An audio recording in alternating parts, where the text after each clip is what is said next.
Well, first, we're sitting at your kitchen table at the farm. How are you about 5 months after what happened? Day by day. Everything is still very much day by day. Um, I always say, I guess, I feel that I'm going to really start to heal when there's justice. I've only been out to the pen 6 times. I still have a hard time with it, so I just figure if we put distance and time, it will make things easier. As somebody that's been up to the pens now a couple of times, um, how is your farm different without all that life there? It is, it's absolutely terrible, actually. It is very desolate. It's empty. It's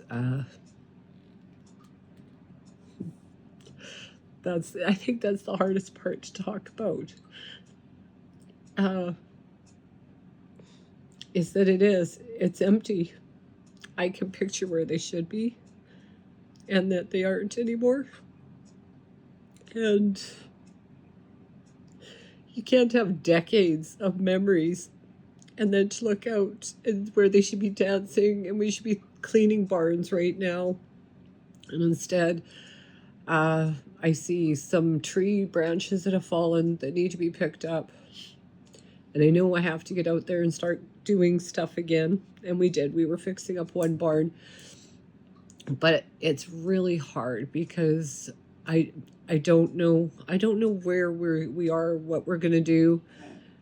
It's all time, and to figure out.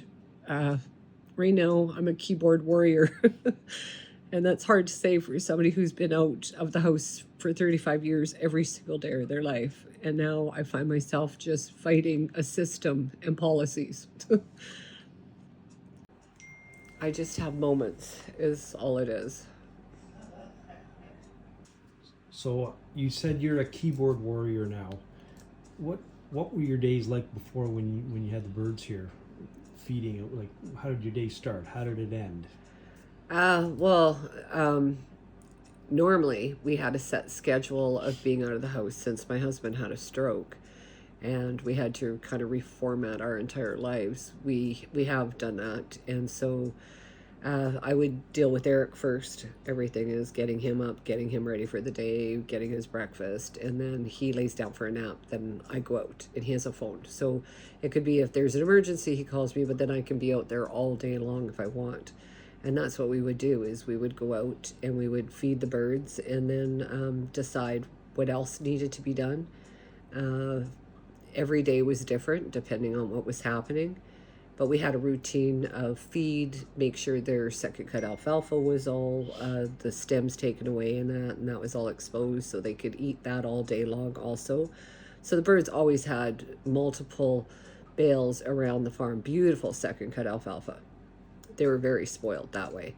And then we very much studied feed, and that was one thing we studied to enhance the omega-3s in the ostrich oil.